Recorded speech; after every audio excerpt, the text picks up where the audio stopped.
The Diplomacy Dojo is a weekly discussion led by your board brother about diplomacy tactics and strategies. Let's listen in on what our players are discussing this week.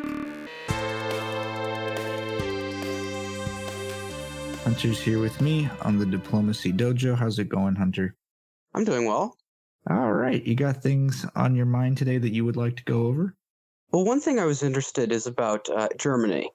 So personally, when I play as Germany, I find it's difficult to take centers like, Austria's or, in the Far East like Sevastopol. So normally when I try to solo as Germany, I feel like I kind of need Iberia.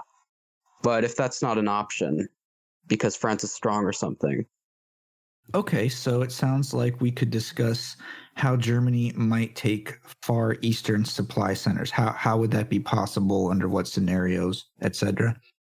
There's also something else I'm wondering. So a lot of people say that, for Germany, it's really important to get Italy and Austria to be peaceful with each other. And we'd like to discuss whether we collectively think that is true? Yeah, but the thing is, in some cases, I suppose if Italy attacks Austria, that could make Russia or Turkey too strong. But in some other games, I've noticed that when Italy attacks Austria early, later on in some of the games I've seen, this allowed Turkey to take centers like Vienna and Budapest with Italy's help. But I suppose Italy could just go after Austria later, though. So is the focal point of the question or the topic the impact of the Italy-Austria alliance on Germany? I suppose it's two topics. So one is how can Germany take Far Eastern centers, and another one is is the common wisdom of getting Italy and Austria working together actually good for Germany? Got it. That makes sense. And what else do we have today? Well, one thing, I guess we could talk about Turkey a little bit more. The thing is, I've soloed as Turkey a few times, but I think when I did that, the other players made really bad mistakes, though. It's like, for example, in one of my games as Turkey, England just posted in the public press, Germany screwed me and is now blaming me for his impending loss. Let the bloodbath begin. And then they just started fighting and, didn't really do anything to stop me. I'm not really sure if that's a clear topic, but I'm just wondering how to solo as Turkey when people are actually competent. Okay, that makes sense. Because the only times I've actually soloed as Turkey is when people made big mistakes. So I'm wondering if maybe I should, discuss strategy in case that doesn't happen. Okay, that's three good topics. I say let's take them in the order presented. So the first is for Germany, how can I take Far Eastern supply centers? And this is an interesting question that you raise, because for me personally, because it is one that I keep asking myself. To contextualize my point of view, I have played many high-level games as Germany where I came really, really close to getting a solo win, but got stuck at 16 or 17. And I have been thinking about whether I might try strategizing differently and try to get much further into the East earlier in the game, or else much further into the West. And I just recently finished publishing content related to the Media Awards game, which is a match that ended a little while ago. That was a high-profile game.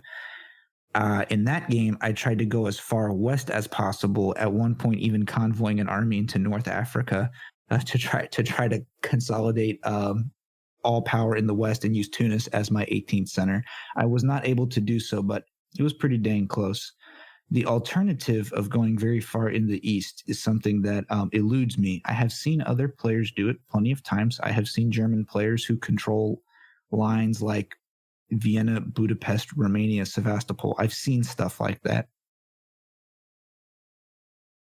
Based on my experiences trying to play Germany, I think that is nuts. Like, how did the players tolerate this? Yeah, because I've seen some games where Germany they have Vienna, Budapest, and Sevastopol, and they managed to take Brest and Paris, but they didn't need any of Iberia to solo with. I can't speak with great authority on this topic because this is something that I aspire to do. I have not done very often, and I am trying to think on how I could do better at it. So I can tell you some of my ideas for how to do this, but I don't know if they hold water. Well, I haven't been able to do it either, so So one of these ideas is to try to take advantage of a Western Triple Alliance, which is one that I normally think of as very disadvantageous for Germany. I usually think that out of a Western Triple, which is the England, France, Germany alliance, Germany is the most likely one to get cut out of the alliance. That's my experience. That's my strategic intuition. But a Western Triple Alliance would give Germany an opportunity to move in force deep into the East early in the match. The other players probably wouldn't expect it, probably wouldn't be prepared for it. And Germany would have an excuse to do this because if assuming that France and England are indeed Germany's allies, they will give Germany the breathing room necessary to send enough armies that way. okay. Have you ever played Western Triple Alliance ever? Only as England. It's a great alliance for England. Yeah. And I never proposed it. Somebody else did. Mm-hmm. Another idea that I have is I think that Turkey and Italy are somewhat underrated allies of Germany. That usually with Turkey and Germany, the players just don't interact and don't have much of a reason to fight. And Italy and Germany, they often maybe they work together to fight against France, but there's often not much directly helping each other. And so if you can get in a situation where as Germany, you think that Turkey or Italy, or I guess I'm saying this is a hypothetical. I'm imagining that if I found a game where I felt like I could really depend on Italy or Turkey as a very serious ally of me, Germany, maybe I could send a few units into the East to help fight against Austria with an understanding that I expect to get some of these supply centers. And if their perspective is, well, no, I get the supply centers that I get Vienna and Budapest, then all right, well then I'm not coming in there to help you, just to help you take down Austria. That doesn't really benefit me. And so look for a situation where a player might want to do that. Are they out there? Is there an Italian player who will say, hey, yeah, I'll support you into Vienna? Maybe there is. Or maybe a Turkish player who would help me into Budapest. That's another idea. In matches that I've observed where Germany makes a pretty deep penetration into the East, it's usually because there's an alliance with France. Either started off as what seemed like a Western Triple, or there was just a straight up France-Germany alliance. But the alliance was so strong that the players didn't betray each other to try to get a solo win early on, or there was a very threatening power in the South that they ground down quite a bit. That can result in an endgame state where Germany has a lot of Eastern centers. So let's say, I don't know, for example, in a scoring system where that cares about the number of supply centers players have in a draw, and you're dealing with a France, Germany, Turkey are the strongest powers. It seems that was an incentive that I observed as to why those players tolerated Germany getting centers in the East, is they were trying to roughly equalize their centers so they would all agree to the draw. Probably doesn't get the result that you're ultimately looking for, which is to win without taking those centers. So I don't consider that informative of a situation. The other situation I have observed is Germany making a really strong, really powerful attack against Russia early that succeeds. Like, I don't know, Russia's horribly out of position. And let's say in 1902 or by the end of 1903, Germany has Warsaw, Sevastopol, and maybe Russia only has, Warsaw and Moscow, and Russia only has, an army in Romania and a fleet in Sevastopol left or something like that. The way that Germany could consolidate power in the East without a Western Triple is to destroy Russia early while France and England lock horns. that France and England I have seen where they just fight each other inconclusively. Meanwhile, Germany conquers all of Russia, and feels good, I guess, about England and France just continuing to fight, and Germany doesn't intervene very much and tries to make more conquests in the East. The reason why that seems, although I have observed that, why that doesn't feel like a very likely strategy is that in most well-played diplomacy games, I feel like in that situation, France and England would have started working together at that point. They would find a way to work together while Germany has amassed so much power. And I don't think I've seen that in high-level games. I think I've only seen that in games with some players who are not very good. Do you have any ideas for how you might take Far Eastern centers? Well, I do think I read a guide once about Germany. I mean, I myself, I agree with you. I thought in high-level games this probably wouldn't work, but he did suggest, just going east while, France and England and France get into a fight with each other. I mean, I've seen French players who, when England opens to the channel, they just refuse to ever work with England ever again, no matter what. So, yeah, I think that's fair to say. I think taking Russia out early, if you think that England and France aren't going to attack you, can be a wise early game strategy. At least in press diplomacy. I'm kind of reluctant to do that in gunboat, but in press diplomacy, I think that can be worthwhile. Okay, let's go to the next topic about whether the Italy-Austria alliance really does benefit Germany. I think the answer is yes. I think an Italy-Austria alliance does benefit Germany, but I don't think that it's not required. It's not required for there to be an Italy-Austria alliance for Germany to do well. I think, just speaking in total plain geopolitical terms, not talking about the players themselves, if I weren't to know anything about the players, I would say, as Germany, what I would like to see is for Austria to go east and lock down Russia, and for Italy to intervene with France and help me out, or at least menace France enough that France isn't able to do very much. And then see kind of a late game breakthrough by Turkey, so that the south, the Italy, Austria, Turkey, Mediterranean area is in shambles when I'm trying to go for a solo win in the end of the game. Something like that. Something like that to me is the ideal scenario. Building off of that ideal scenario, if Italy attacks Austria early on successfully, this often means that Russia gains a lot of strength. Because even if the gains from the Balkan centers go to Italy and Turkey, and Russia doesn't get very many centers, the threat to Russia is smaller from Italian and Turkish forces fighting over the Balkans than if Austria is still viable as a power, because Austria can build in the Austrian home centers and haul off to attack Russia pretty quickly. Russia's threatened by Austria more so than by Italy having Austrian centers or Turkey having Austrian centers, especially if Italy and Turkey are both in the match. Does that make sense? Yes. And on top of that, Russia may get some of those centers. Russia might get Vienna and or Budapest, in which case Russia could be significantly stronger. If Russia's got a line from Vienna, Budapest, Romania to Sevastopol, that's a very defensible position and can free up a lot of Russian energy to come into the north, where Russia competes with Germany for Scandinavia or just attacks Germany outright. And it's not that hard for Russia to attack Germany outright from a position like that, because an army in Vienna combined with an army movement from Warsaw combined with a fleet movement into Baltic Sea, all of a sudden Germany is completely indefensible.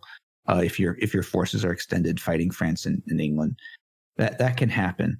So that with those things in mind, it's nice to see Austria go east and fight Russia, or at least be a menace to Russia, so that Russia is not strong and has to leave some kind of defense.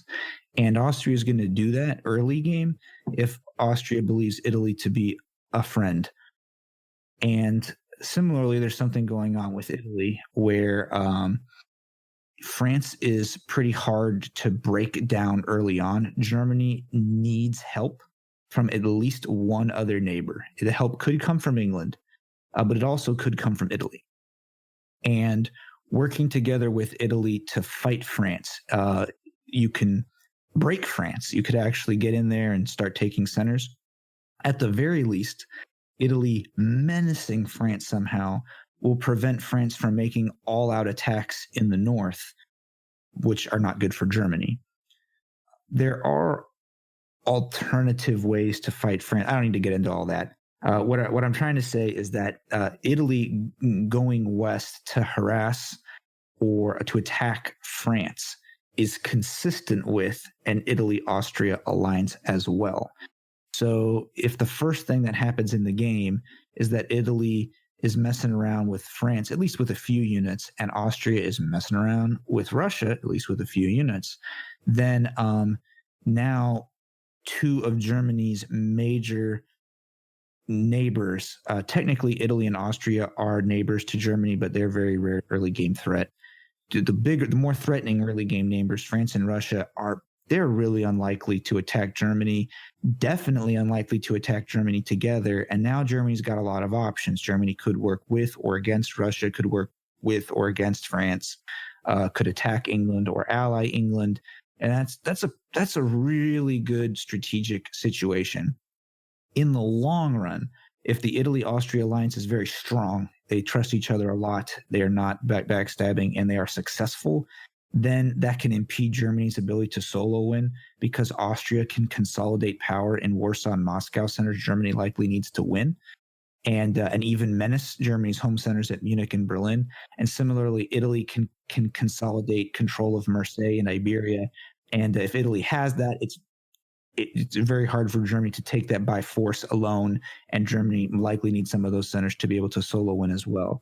So in the very long run, an Italy-Austria alliance is going to prevent Germany from getting a solo win, which is why, circle back to what I said earlier, that late game breakthrough by Turkey is beneficial, because if Turkey starts getting a little bit stronger towards the end of the game, that can really interfere with Italy and Austria doing those Italy and or Austria doing those defenses of those centers I talked about, the stretch goals that Germany needs to win. That's going to be a lot more challenging if there's a threatening neighbor in their region. If there's a tight Italy-Austria alliance, very tight, they don't menace each other, they don't betray, I think that ultimately favors England the most. I think England is really benefited quite a lot from that because both England and Germany will have France and Russia crushed, most likely, and in the end. But Germany's home centers are up for grabs from a tight Italy-Austria alliance, and England's generally are not. They may have had some experience in matches where the tight Italy-Austria eventually results in Germany going down. But in the early game, I think it is beneficial to Germany.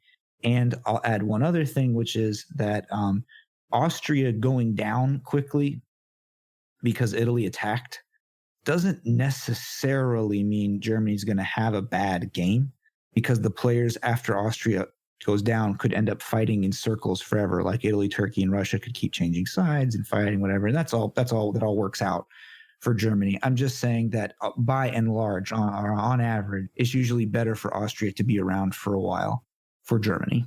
That's my opinion. What do you think about that? I agree. Also, I'm wondering something else. I think in one of your blog posts with your guide is Germany, I think this is a gunboat guide, but I think it also could apply to press. I think you mentioned in maybe 1902, you sent an army into Tyrolia and then into Piedmont to try and go after Marseille yourself. Considering that you have the army in Piedmont, I mean, do you think it might be better just, go after France with England and, just not have Italy involved and just take it for yourself? Yes. If Italy is concentrating completely in the south, like maybe Italy's doing Lepanto and is using one army in reserve to defend against a potential Austrian backstab, that's the situation where you're most likely to get away with Munich to Tyrolia to Piedmont so that you can support yourself into Marseille or attack Marseille that way. I think that is a little bit easier to get away with actually in press diplomacy because you can talk your way into the situation or trick the players into not covering the centers. In gunboat diplomacy, some Italian players want to park an army at Piedmont, and they do so early. And if they do that, it can be kind of hard to get in there. I guess I've done this before, and I'll explain how it can be done in a gunboat game. In 1902 spring, you move your army in Munich into Tyrolia with the idea being you're going to move it to Piedmont. If there's an Italian army in Venice, that army is usually going to hold. And if there's an Italian army in Piedmont, what you're trying to do here is juke them, that the Italian gunboat player goes, what is this German doing? This is crazy. I better cover Venice just to stop the German from taking it in autumn. And then they move out of Piedmont and you move into Piedmont. I see. But in a press diplomacy game, you can accomplish that a little more straightforwardly by explaining what you're trying to do or getting permission or something like that. Or even doing the reverse psychology and saying you're going to move to Venice to bluff them into moving there. I think it's a little easier to accomplish in press, but you can do it in gunboat diplomacy, and the Austrian will hate it, and the Italian will hate it. But in the end, getting your army into Marseille can be a big deal, and being able to fight France under more of your own power can be strategically advantageous. One of the disadvantages, and I think this is what you're alluding to, in fighting France with Italy, is that all you're likely to see out of it as Germany, if Italy's working with you, is you'll have some hold on Belgium, I guess, and Paris, and Italy will usually lay claim to Marseille, Spain, and Portugal. Yeah. Those are actually the valuable centers. I talk about this a lot in this dojo and on my blog about the importance of understanding that the centers do not all have equal value. They have a value that's different depending on which power you are, the context of the game, and even just relative to each other. And the Iberian centers and Marseille they're among the most valuable centers in the whole game because they are extremely defensible, and traversing that area, being able to cross through it one way or the other, is how many matches either result in a solo win because someone does do it, or stop a solo win because someone is prevented from doing it. So it's a huge area of huge strategic value. So even if you walk away with, well, I got 3 supply centers, I got Belgium, Paris, and Brest, and Italy got 3 supply centers, Marseille, Spain, and Portugal. That's a bum deal. Yeah. Yeah. Italy probably got, twice, maybe even 3 times as much value as you did out of the deal. Yeah, and then if that happens, you've got to get some centers deep in the east. That's right. It creates a strategic conundrum later because Italy might be able to defend those centers even better than France did, potentially. I think that typically working with England to take down France makes it a little more likely that Germany will wind up with Marseille, or Spain maybe. Okay, let's look at the third topic: how to solo as Turkey against competent players. Yeah, I mean, I think I've asked about how to solo as Turkey before, but yeah. All right, let's get into it. I'll first say that, of course, there are general techniques that help players solo win that would apply no matter what power you are, and those will help you when you are Turkey. But I don't think that's germane to this conversation, since we want to know, how do you solo as Turkey? What is specifically advantageous for Turkey, or what should you keep in mind when you're playing as Turkey as opposed to the other powers? And that's what we want to talk about here. So the first thing that I consider to be noteworthy is that Turkey, you're familiar with the concept of a corner power, right? Yeah. Okay. Since Turkey is a corner power, Turkey has fewer neighbors and is harder to flank. Turkey is, in my opinion, the corneriest of all of the corner powers, in that I think Turkey is the most difficult to flank of all the corner powers. And that is because the flanking area where you have to get around Turkey's defenses switches between sea and land zones. whereas the other powers, it's either all land or all sea. And so because Turkey has this incredible corner position that is highly defensible, I think Turkey is advantaged strategically by concentrating as much firepower in one direction as possible, and then using your new builds to create whatever defense you need, if any. And this is a little different from how I'd play the other power, where maybe you might spread out your forces into a lot of different positions. So another thing to keep in mind about Turkey being the corneriest of all corner powers is that Turkey's home centers are the most number of moves from the traditional stalemate line position of any home center. This means that Turkey cannot rely on units that are built in the end of the game to help fight for contestable stalemate line centers. And let's say that you just finished defeating Italy and now you're going to solo win. Well, you're going to, if what you have done is you just conquered Tunis and Naples for your 16th and 17th supply centers. You control all of Austria and Warsaw and Moscow. And you're like, okay, now I finished controlling the South and I built my new units. I'm going to go for Marseille. I'm going to go for Munich. Fat chance against competent players, you will not win. They will block you. It's really easy to form stalemate lines on those places. And all those units that you built, they're useless. They'll never see any action. To deal with this means that Turkey needs a breakthrough on those centers much earlier in Turkey's solo win effort. And by that, I mean conquering one or more of those centers well before you've reached 17. And what you do is use the new units that you build. Like, let's say, okay, I've just captured this turn. I captured Venice and Marseille. I've got 2 new builds. Use those builds to capture centers like Romania, Sevastopol, Moscow that are much closer.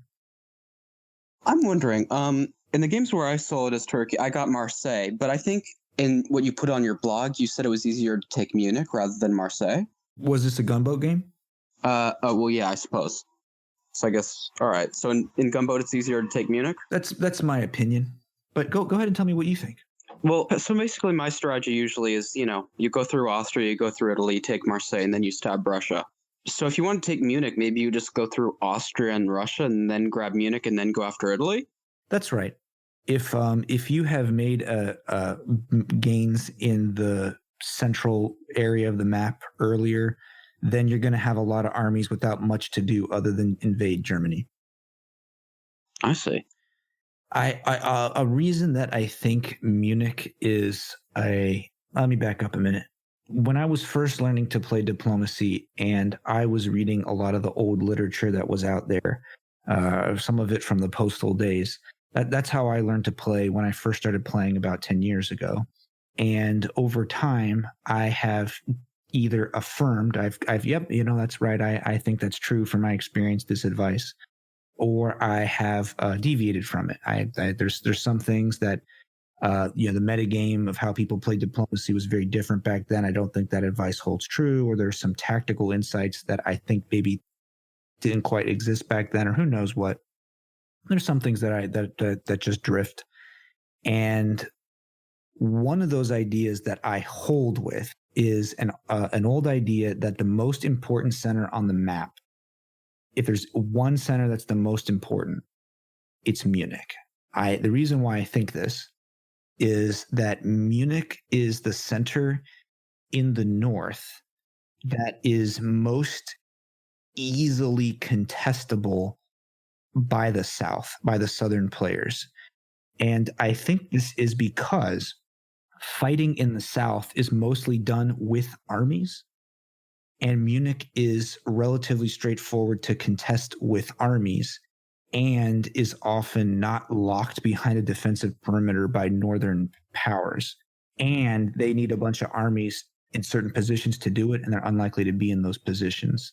So when you're getting stronger and stronger as Turkey, if you make a sudden attack on Munich, then you have a chance. you have a chance of getting an army into Munich, and you're likely to have sufficient concentration of armies on the map that you can surround Munich with armies in Tyrolia, Bohemia, Silesia to try to start support holding it. And even though Munich cannot be stalemated by itself, Munich cannot be stalemated from the south by itself the way Marseille or Berlin can. What it takes to roll back Munich, to grind it back down from the north, that you can maybe have the 18 and solo win before they can stop you. I see. Whereas if the players can put up a defense of Marseille pretty easily. From the south, Marseille's only bordered by 2 spots, Piedmont and Gulf of Lyon. That's it. And so they can defend Marseille with a simple having a unit in Marseille and some unit behind it to defend it. And they're very likely to have units in those positions, since that's a very interesting and contested part of the map, and where players sort of retreat to if they're on the back foot as well. It's more likely that Turkey will have the forces in position to go for Munich and the players not in position to defend against it than some other center. But Marseille is very doable, especially if Russia was your ally early on. I'm wondering, so I think if you want to grab Munich, though, you probably have to go through Russia as well, because most of the time, Russia would probably take Munich in a juggernaut, right? That's probably right. Taking Munich could be part of your backstab against Russia. I see. So you take Munich and then stab them, or same turn? Simultaneously, perhaps, or take it together. Helping your ally in any situation cross the stalemate line, although that can be risky because it gives them solo win opportunities, it can also increase your solo win opportunities because mangling the stalemate line might make it harder for the players to defend early on, for the defenders to stop you when you initiate your solo win attack. I think that Turkey's defensive position and Turkey's corner position is really valuable. And it's so good that you could mentally add +2 to whatever Turkey's score is to get a sense of how strong Turkey really is. That is to say, when the match starts and, hey, Austria got Greece and Bulgaria and Italy got Tunis. Italy's got 4 and Austria's got 5. Yeah, and Turkey's effectively got 6 because Turkey's got the 3 home centers plus Bulgaria plus that corner, which doesn't count as a supply center, but it's worth something. It's worth something, and I think it's worth about 2. And so if you appreciate the game as like, okay, well, if Turkey started off after 1901, got 6 units, Italy and Austria would have almost no choice but to team up and try to take Turkey down a peg or 2.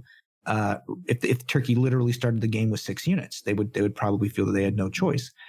And to that, I say, yes, that's exactly what's going on. So the meta game where many Italian and Austrian gunboat players think that what they need to do is team up to either destroy or at least contain Turkey, I think that is wise play. It's very beneficial to Italy. It's not beneficial to Turkey, but why should Italy and Austria be choosing a strategy that's beneficial to Turkey? Okay, I say that's the end. Thanks for coming, Hunter. I really appreciate it. This episode was made possible by the generous support of people like you. For more information, visit patreon.com/brotherboard. You can learn more from your board brother at brotherboard.com. If you enjoyed this episode, remember to subscribe, share, and review. Thanks to Loyalty Freak Music for the theme music. It feels good to be alive too.